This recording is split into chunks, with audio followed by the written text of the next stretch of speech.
আত্মহত্যার অধিকার।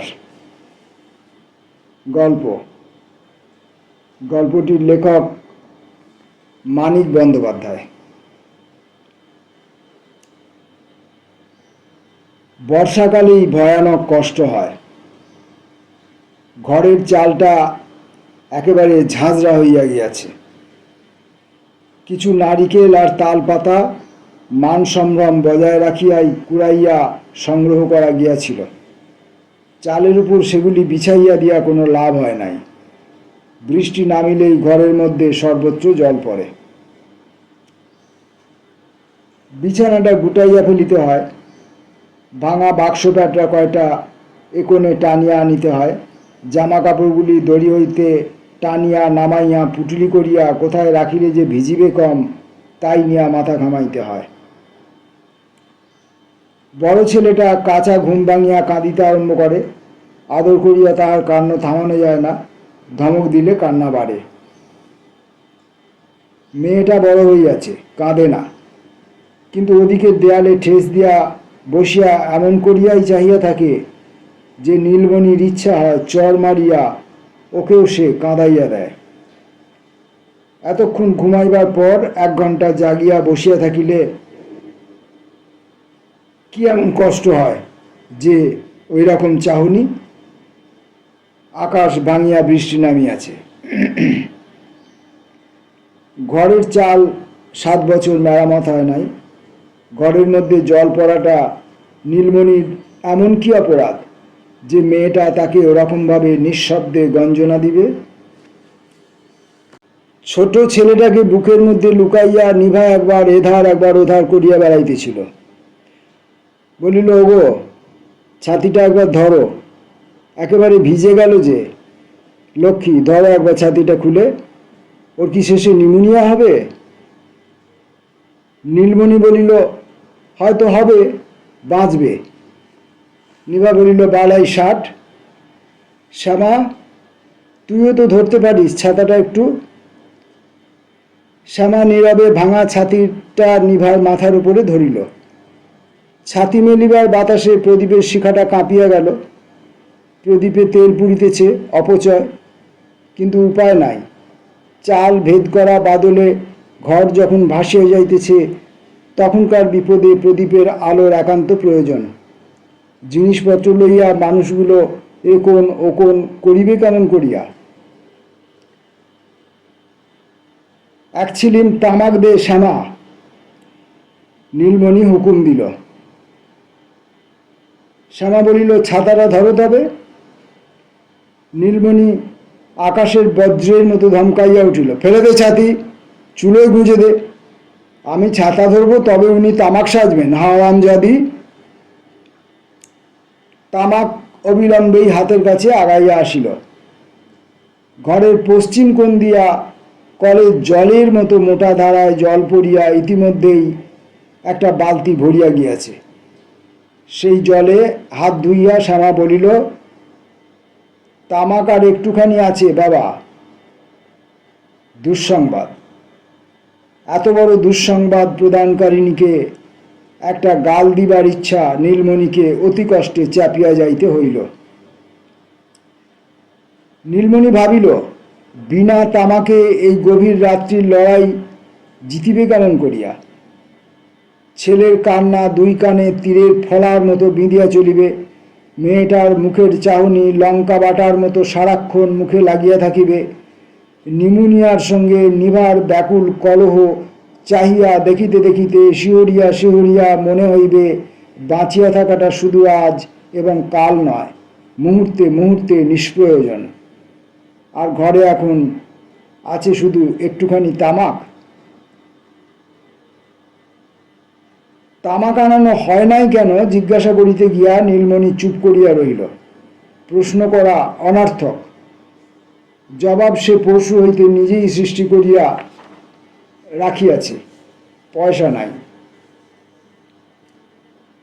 ছেলেটা বিকালে 1 পয়সার মুড়ি খাইতে পায় না, তামাকের পয়সা কোথা হইতে আসিবে? নিজে গেলে হয়তো দোকান হইতে ধারে আনিতে পারিত, কিন্তু নীলমণি খুশি হয় এতক্ষণে ছুতা পাওয়া গিয়াছে। তামাক নেই বলে বিকেলে বলিসনি কেন? আমি দেখিনি বাবা। দেখিনি বাবা? কেন দেখনি বাবা? চোখের মাথা খেয়েছিলে? তুমি নিজে সেজেছিলে যে। সারাদিন আমি একবারও তামাক সাজিনি বাবা। তা সাজবে কেন? বাপের জন্যে তামাক সাজলে তোমার সোনার অঙ্গ ক্ষয়ে যাবে যে। নীলমণির কান্না আসিতেছিল। মুখ ফিরাইয়া সহসা উদ্গত অশ্রু সে দমন করিয়া লইল। না আছে তামাক, না না থাক। পৃথিবীতে আর কি বা আছে যে তামাক থাকিলেই সব দুঃখ দূর হইয়া যাইত? বাহিরে যেন অবিরল ধারে জল পড়িতেছে না, ঘরের বায়ু যেন সাহারা হইতে আসিয়াছে। নীলমণির চোখ মুখ এত জ্বালা করিতেছিল। খানিকক্ষণ হইতে তাহার হাঁটুর উপর বড় বড় ফোঁটায় জল পড়িতেছিল, টপ টপ। অঞ্জলি পাতিয়া নীলমণি গুনিয়া গুনিয়া জলের ফোঁটাগুলি ধরিতে লাগিল। সিদ্ধ করা চামড়ার মতো ফ্যাকাশে ঠোঁট নাড়িয়া সে বলিল, ঘরের কেউই তা শুনিতে পাইল না। ছেলে মানুষের মতো তার জলের ফোঁটা সঞ্চয় করার খেলাটাও কেউ চাহিয়া দেখিল না। কিন্তু হাতে খানিকটা জল জমিলে তাই দিয়া মুখ ধুইতে গিয়া নীলমণি ধরা পড়িয়া গেল। নিভা ও শ্যামা প্রতিবাদ করিল দুজনেই। শ্যামা বলিল, ও কি করছো বাবা? নিভা বলিল, পচা গলা চাল ধোয়া জল। হ্যাঁ গো, ঘেন্নাও কি নেই তোমার? নীলমণি হঠাৎ একটু হাসিয়া বলিল, হোক না পচা জল, চাল ধোয়া জল তো, এও হয়তো কাল জুটবে না বিভা। ইহাকে সূক্ষ্ম রসিকতা মনে করিয়া নীলমণি নিজের মনে একটু গর্ব অনুভব করিল। এমন অবস্থাতেও রসিকতা করিতে পারে, মনের জোর তো তার সহজ নয়। ঘরের চারিদিকে একবার চোখ বুলাইয়া নিভার মুখের দিকে পুনরায় চাহিতে গিয়া কিন্তু তাহার হাসি ফুটিল না। নিভার দৃষ্টির নির্মমতা তাকে আঘাত করিল। অবিকল শ্যামার মতো চাহিয়া আছে। এত দুঃখ, এত দুর্ভাবনা ওর চোখের দৃষ্টিকে কোমল করিতে পারে নাই, উদ্ভ্রান্ত করিয়া তুলিতে পারে নাই। রূঢ় ভৎসনা আর নিঃশব্দ অসহায় নালিশে ভরিয়া রাখিয়াছে। নীলমণি মুচড়াইয়া পড়িল। সব অপরাধ তার। সে ইচ্ছা করিয়া নিজের স্বাস্থ্য ও কার্যক্ষমতা নষ্ট করিয়াছে। খাদ্যের প্রাচুর্যে পরিতুষ্ট পৃথিবীতে নিজের গৃহকোণে সে সাধ করিয়া দুর্ভিক্ষ আনিয়াছে। ঘরের চাল পচাইয়া ফুটা করিয়াছে সে। তাহারই ইচ্ছাতে রাত দুপুরে মুষলধারে বৃষ্টি নামিয়াছে। শুধু তাই নয়, ওদের সমস্ত সুখ দুঃখ দূর করিবার মন্ত্র সে জানে।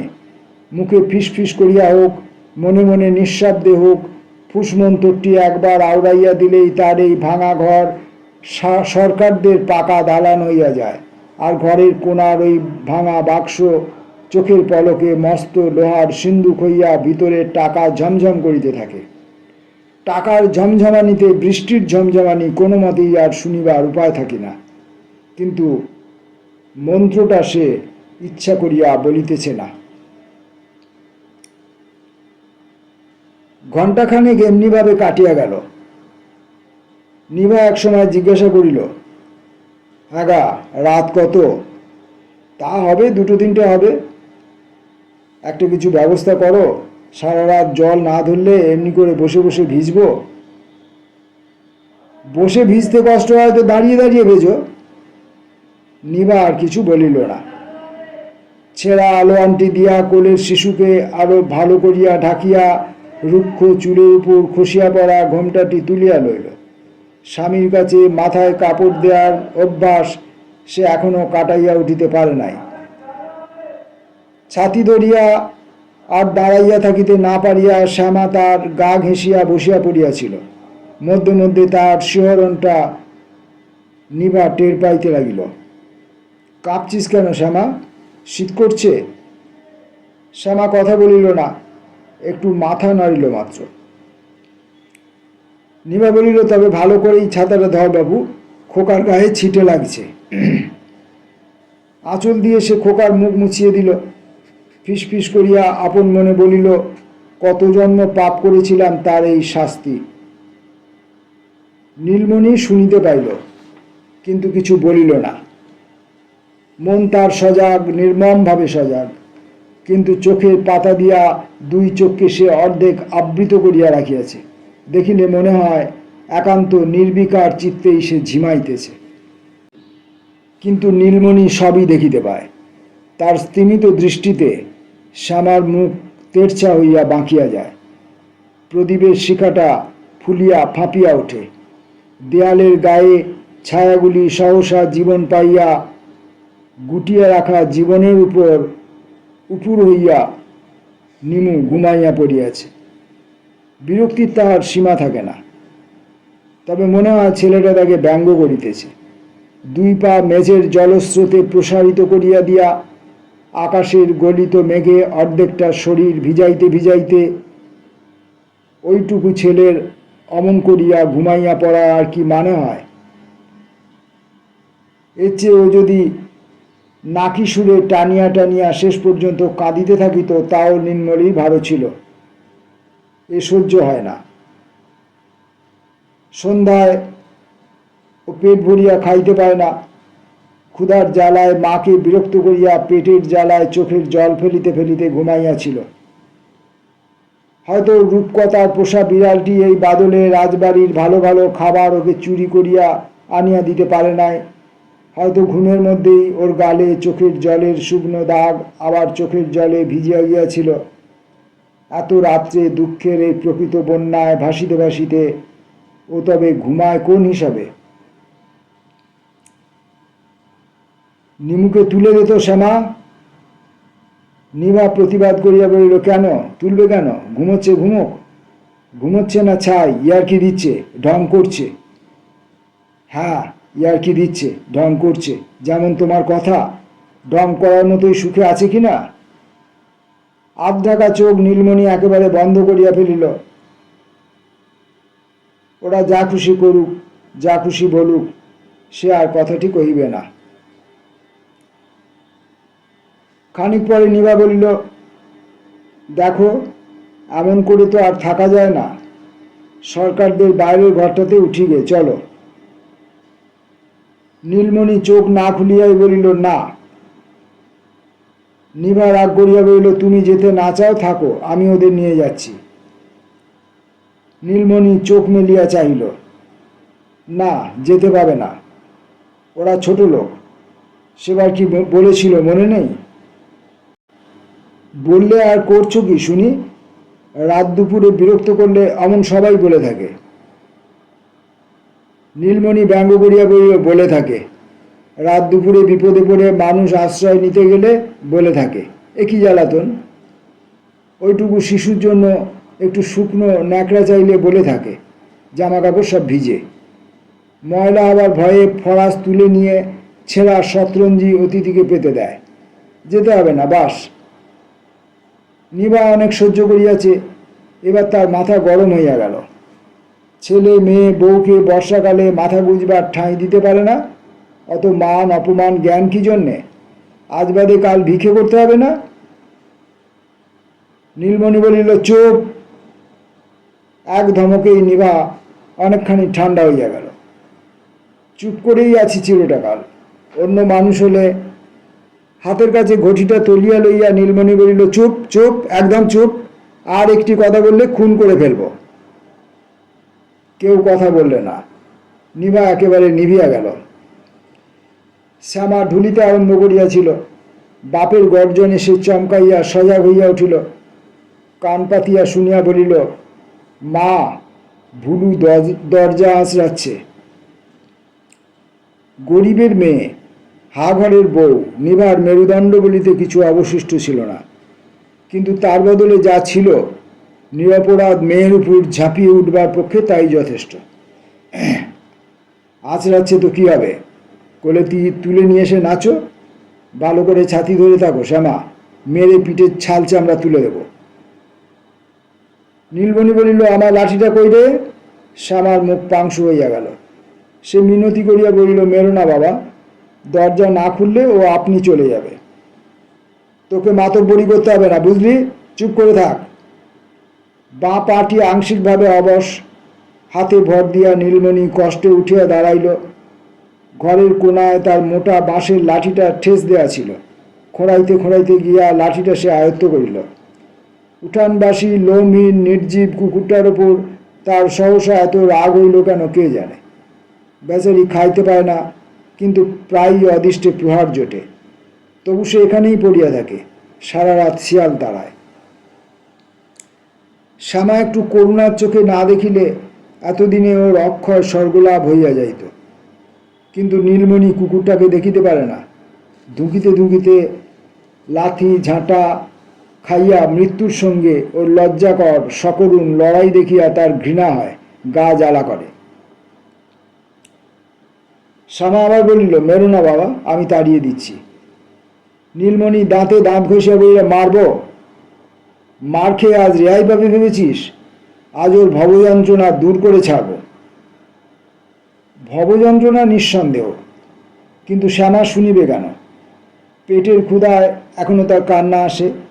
ছেঁড়া কাপড়ে তার সর্বাঙ্গ লজ্জায় সংকুচিত হইয়া থাকে। তার বুকে ভাষা আছে, মনে আশা আছে। ভবযন্ত্রণা সহ্য করিতে তার শক্তির অকুলন হয় না, এবং একটু বাড়তিই হয়। ওইটুকু শক্তি দিয়া সে বর্তমান জীবন হইতেও রস নিংড়াইয়া বাহির করে। হোক পানসা, এও তুচ্ছ নয়। ভুলুর মতো কুকুরটিকেও মারিবার অথবা তাকে মারিবার কল্পনা শ্যামার কাছে বিষাদের ব্যাপার, তার সহ্য হয় না। ছাতি ফেলিয়া উঠিয়া আসিয়া শ্যামা নীলমণির হাত ধরিল। কাঁদিবার উপক্রম করিয়া বলিল, না বাবা, মেরো না বাবা, তোমার পায়ে পড়ি। নীলমণি গর্জন করিয়া বলিল, লাঠি ছাড় শ্যামা, ছেড়ে দে বলছি, তোকেই খুন করে ফেলবো আজ। শ্যামা লাঠি ছাড়িল না। তারও কি মাথার ঠিক আছে? লাঠি ধরিয়া রাখিয়া সে বারবার নীলমণির পায়ে পড়িতে লাগিল। নিভা বলিল, কি জেদ মেয়ের, ছেড়েই দে না বাবু লাঠিটা। রাগে কাঁপিতে কাঁপিতে নীলমণি বলিল, জেদ বার করছি। লাঠিটা নীলমণিকে মেয়ের হাতে ছাড়িয়া দিতে হইল, কিন্তু বেড়ার অনেকগুলি বাতাই আলগা ছিল।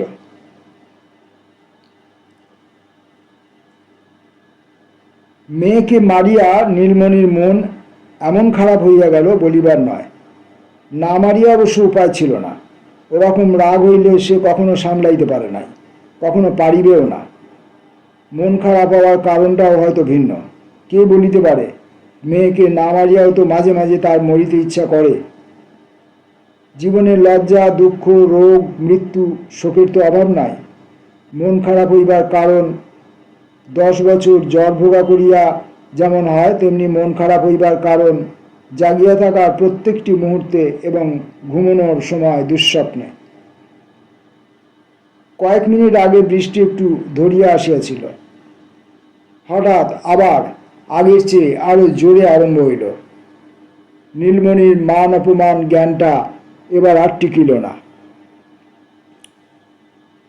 লণ্ঠনে তেল আছে শ্যামা? শ্যামা একবার ভাবিল চুপ করিয়া থাকিয়া রাগ আর অভিমান দেখায়, কিন্তু সাহস পাইল না। একটুখানি আছে বাবা, জাল তবে। নিভা জিজ্ঞাসা করিল, লণ্ঠন কি হবে? সরকারদের বাড়ি যাব। ফের চেপে বৃষ্টি এলো, দেখছো না? যেন সরকারদের বাড়ি যাইতে নিভারই আপত্তি করিয়াছিল। শ্যামা বলিল, দেশলাই কোথায় রাখলে মা? নিভা বলিল, দেশলাই কেন? পিদিমের থেকে বুঝি লণ্ঠন জ্বালানো যায় না? চোখের সামনে পিদিম জ্বলছে, চোখ নেই? নীলমণি বলল, ওর কি জ্ঞানগম্য আছে? নিজের মুখের কথাগুলো খচখচ করিয়া মনের মধ্যে বেঁধে এ যেন তোতা পাখির মতো অভাবগ্রস্তের মানানসই মুখস্থ বুলিয়া ওড়ানো। বলিতে হয় তাই বলা, না বলিলে চলে না সত্য, কিন্তু আসলে বলিয়া কোনো লাভ হয় নাই। 7 বছরের পুরানো লণ্ঠন জ্বালানো হইল। নিভা মাথা নাড়িয়া বলিল, না বাপু, ছাতিতে আটকাবে না, আর একখানা কাপড় জড়িয়ে নি, দে তো শ্যামা, শুকনো কিছু দে তো। আর এক কাজ কর, 2-3টে কাপড় পুঁটলি করে নে, ওখানে গিয়ে সবাইকে কাপড় ছাড়তে হবে। আমার দোক্তার কৌটো নিস। নীলমণি একটু মিষ্টি করিয়াই বলিল, হুঁকোটা নিতে পারবি শ্যামা? লক্ষ্মী মা আমার, পারবি? জল ফেলেই নে না, ওখানে গিয়ে জল ভরে নিলেই হবে, জলের কি অভাব, তামাকটুকু ফেলে যাস নে ভুলে। সব ব্যবস্থাই হলো। নিমুর কান্নায় কর্ণপাত না করিয়া তাকে টানিয়া হাঁচড়াইয়া দাঁড় করাইয়া দিয়া পিঠে একটা ছেঁড়া চটের বস্তা চাপাইয়া দেওয়া হইল। দরজা খুলিয়া তারা উঠোনে নামিয়া গেল। উত্তরের ভিটার ঘরখানা গত বৎসরও খাড়া ছিল, এবারকার চতুর্থ বৈশাখী ঝড়ে পড়িয়া গিয়াছে। সময় মতো অন্তত দুটি খুঁটি বদলাইতে পারিলেও এটা ঘটিত না। ভুলু বোধ হয় ওই ভগ্ন স্তূপটির মাঝেই কোথাও মাথা গুঁজিয়াছিল, মানুষের সাড়া পাইয়া বাহির হইয়া আসিল। তখন ঘরের দরজায় তালা লাগানো হইয়া গিয়াছে। দরজা আঁচড়াইয়া ভুলু সকরুণ কান্নার সঙ্গে কুকুরের ভাষায় বলিতে লাগিল, দরজা খোলো, দরজা খোলো। বাড়ির সামনে এক হাঁটু কাদা, তারপরেই পিছল এঁটেল মাটি। ছেলে লইয়া আচার খাইতে খাইতে বাঁচিয়া গিয়া নিভা দেবতাকেই গাল দিতে আরম্ভ করিয়া দিল। কষ্ট নীলমণিরই বেশি। শুকনো ডাঙাতেই তার বাঁ পায়ের পদক্ষেপটি তাকে চট করিয়া ডিঙাইয়া যাইতে হয়। এখন তারপর আর লাঠি দুই কাদায় ঢুকিয়া যাইতে লাগিল। লাঠি টানিয়া তুলিলে পা আটকাইয়া যায়, পা তুলিতে লাঠি পুঁতিয়া যায়। নিভার তাকাইবার অবসর নাই। শ্যামার ঘাড়ে কাপড়ের পুঁটলি, হুকা, কলকি, লণ্ঠন আর নিমুর ভার। তবু শ্যামাই নীলমণির বিপদ উদ্ধার করিতে লাগিল। ঘোষেদের পুকুরটা পাক দিলে সরকারদের বাড়ি। পুকুরটা ভরিয়া গিয়া পাড় ছাপাইয়া উঠিয়াছে। পশ্চিম কোণার প্রকাণ্ড তেঁতুল গাছের তলা দিয়ে ৩-৪ হাত চওড়া এক সংক্ষিপ্ত স্রোতস্বিনী সৃষ্টি হইয়াছে। তেঁতুল গাছটার জমকালো আবছা চেহারা দেখিয়া গা ছমছম করে। ভরপুর দুপুরের বুকে শ্যামার হাতের আলো যে লম্বা সোনালি পাত ফেলিয়াছে, প্রত্যেক মুহূর্তে হাজার বৃষ্টির ফোঁটায় তার অজস্র টুকরায় ভাঙিয়া যাইতেছে। নীলমণি থমকিয়া দাঁড়াইল, কাতর স্বরে বলিল, ও শ্যামা, পার হব কি করে? শ্যামা বলিল, জল বেশি নয় বাবা, নিমুর হাঁটু পর্যন্ত ওঠেনি, চলে এসো। সুখের বিষয়, স্রোতের নিচে কাদা ধুইয়া গিয়াছিল। নীলমণির পা আর লাঠি আটিয়া গিয়া তাকে বিপন্ন করিল না। তবু এতখানি সুবিধে পাওয়া সত্ত্বেও নীলমণির দু চোখ একবার সজল হইয়া উঠিল। বাহির হওয়ার সময় সে কাপড়টা গায়ে জড়াইতে লাগিয়াছিল, এখন ভিজিয়া গায়ের সঙ্গে আটিয়া গিয়াছে। খানিকক্ষণ হইতে জোর বাতাস উঠিতেছিল।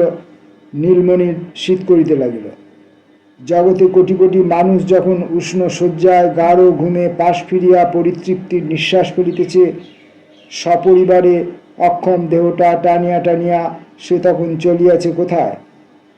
যে প্রকৃতির অত্যাচারে ভাঙা ঘরে টিকিতে না পারিয়া তাকে আশ্রয়ের খোঁজে পথে নামিতে হইল, সেই প্রকৃতিরই দেওয়া নির্মমতায় হয়তো সরকাররা দরজা খুলিবে না, ঘুমের ভান করিয়া বিছানা আঁকড়াইয়া পড়িয়া থাকিবে। না, নীলমণি আর জুঝিয়া উঠিতে পারিল না। তার শক্তি নাই, কিন্তু আক্রমণ চারিদিক হইতে। পেটের ক্ষুধা, দেহের ক্ষুধা, শীত, বর্ষা, রোগে, বিধাতার জন্মের বিধান, সে কোন দিক দিয়া সামলাইবে? সকলে যেখানে বাঁচিতে চায়, লাখ লাখ মানুষের জীবিকা একা জমাইতে চায়, কিন্তু কাহাকেও বাঁচাতে চায় না, সেখানে সে বাঁচিবে কিভাবে? স্রোত পার হইয়া গিয়া লণ্ঠনটা উঁচু করিয়া ধরিয়া শ্যামা দাঁড়াইয়া আছে। পাশেই ভরাট পুকুরটা বৃষ্টির জলে টকবক করিয়া ফুটিতেছে।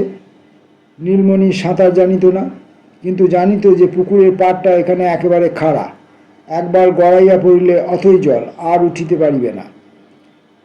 নিভা তাড়া দিতেছিল। শ্যামা বলিল, বাবা চলে এসো, দাঁড়ালে কেন? নীলমণি চলিতে আরম্ভ করিল। ডাইনে নয়, বাঁয়েও নয়, সাবধানে সোজা শ্যামার দিকে।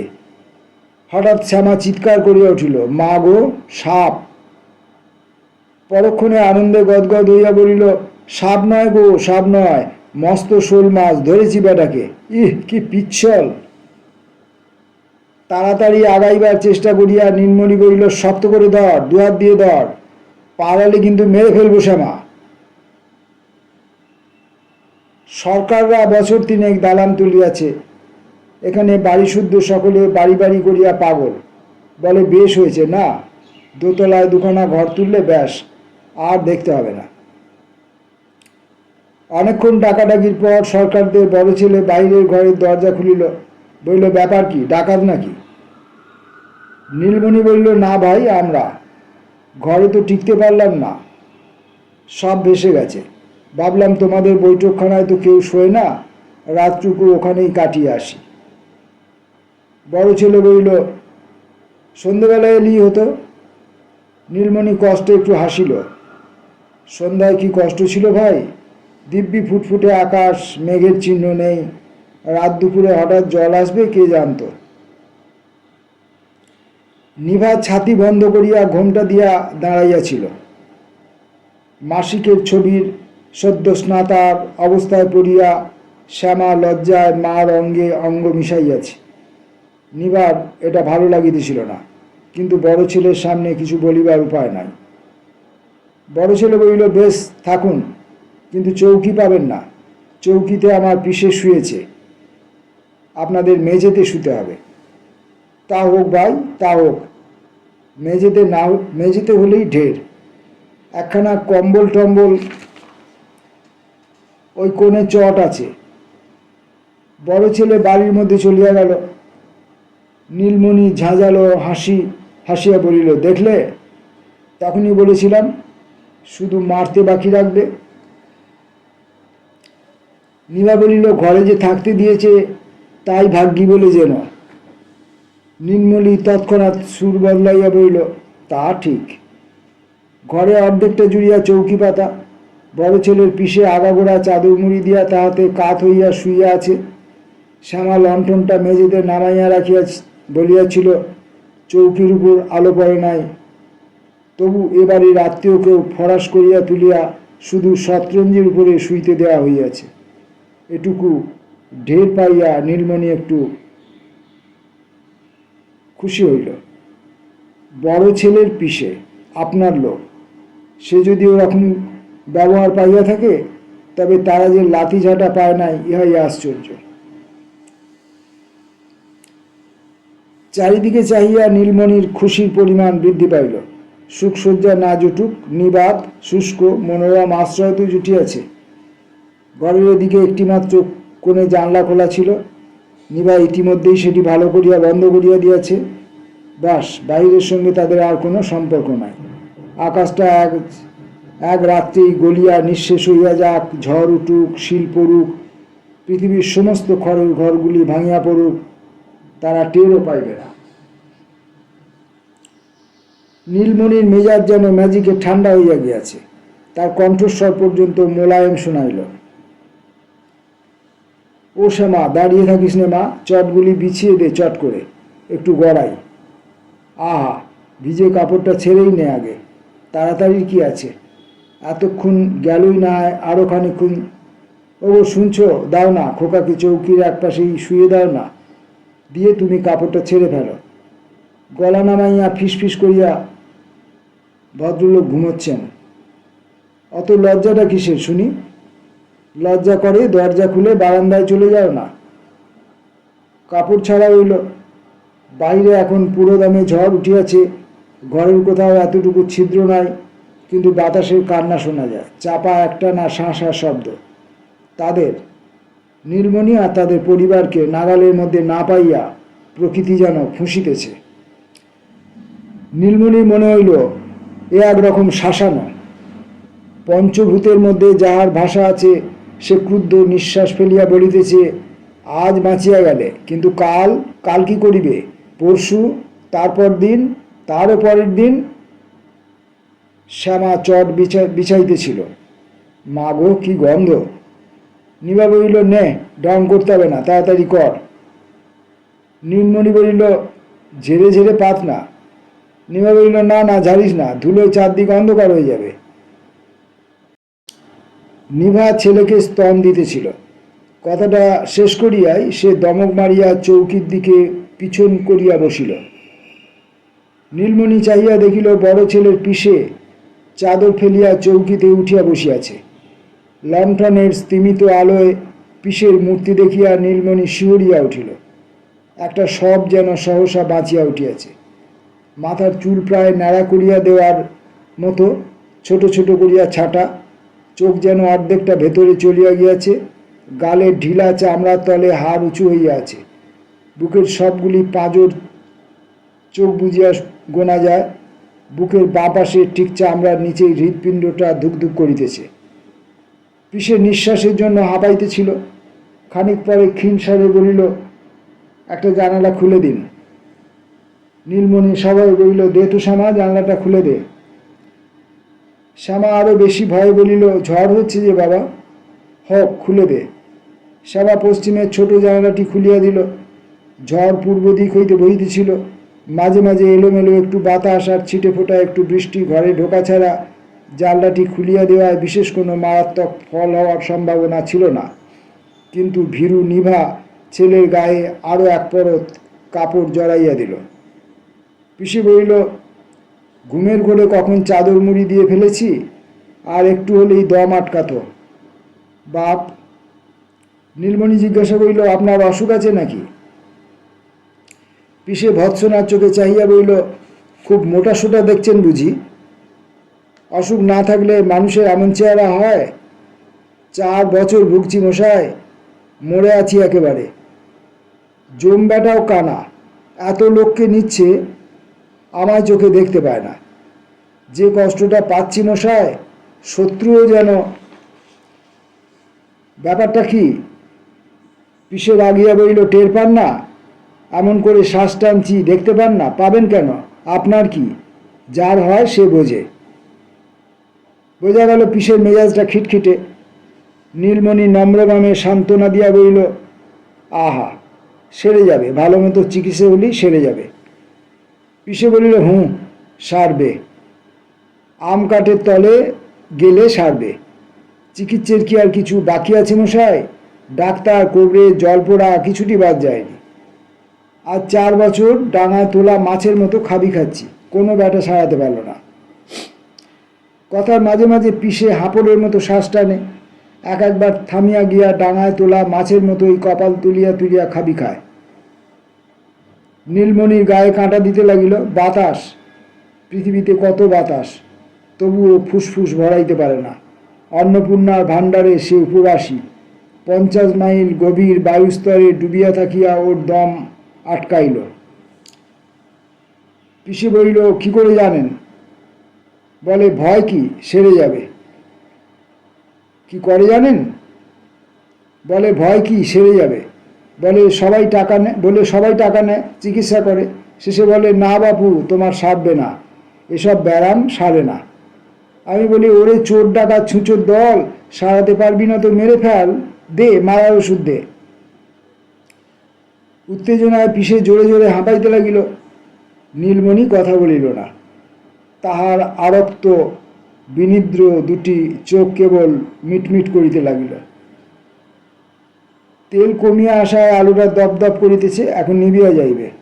ছেলেটা বুকে জড়াইয়া হাতকে বালিশে করিয়া নিভা দুর্গন্ধ ছেঁড়া চটে কাত হইয়া শুইয়া পড়িয়াছে। শ্যামা বসিয়া ঝিমাইতেছে। নীলমণির হুঁকা কলকি শ্যামা জানলায় নামাইয়া রাখিয়াছিল। আলোটা নিভিয়া যাওয়ার আগে নীলমণি বাকি তামাকটুকু সাজিয়া লইল। তারপর ঠেস দিয়া আরাম করিয়া পিসের শ্বাস টানার মতো সাঁই সাঁই করিয়া জলহীন হুঁকায় তামাকটা নিতে লাগিল।